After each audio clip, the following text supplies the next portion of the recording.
बिस्मिल्लाहिर्रहमानिर्रहीम। लाड़काणे खां मां आहियां अब्दुल फताह उडो। लाड़काणे जे सचल टाउन कमेटी जे चेयरमैन सिराई सरफराज़ खोखर जी हिदायतुनि ते लाड़काणे जे नज़र महला जे मुख़्तलिफ़ पहाड़नि में गटरनि जी सफ़ाई कराई वई।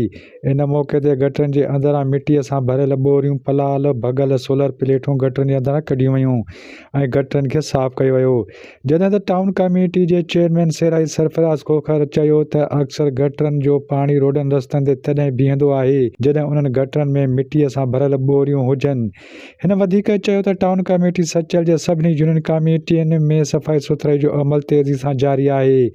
रुकन सूबाई असेंबली जमील अहमद सूमर जी वाज़े हिदायतुनि ते न फ़क़ति शहर खे साफ़ सुथरो बणायो पियो वञे, बल्कि टाउन कमेटी सचल जे मुख़्तलिफ़ चौक चौराहनि खे ख़ूबसूरत बणाइण लाइ लाइट, फवारा, गुल ॿूटा पिणु लॻाया पिया वञनि, जंहिंसां टाउन कमेटी सचल जी ख़ूबसूरतीअ में इज़ाफ़ो थिए थो। सिराई सरफराज़ खोखर वधीक चयो त असां कंहिं बि सूरत में इहो क़बूल न कंदासीं त रोडनि रस्तनि ते ऐं घिटियुनि में गंदो पाणी बीठल हुजे। हिन शहरनि खे बि अपील कई त हू बि पंहिंजी ज़िमेवारी निभाइनि ऐं गंद किचिरो गटरनि, नालियुनि, घिटियुनि में फिटी करण खां पासो कनि। Abdul Fatah Udho, A4 news, Larkana.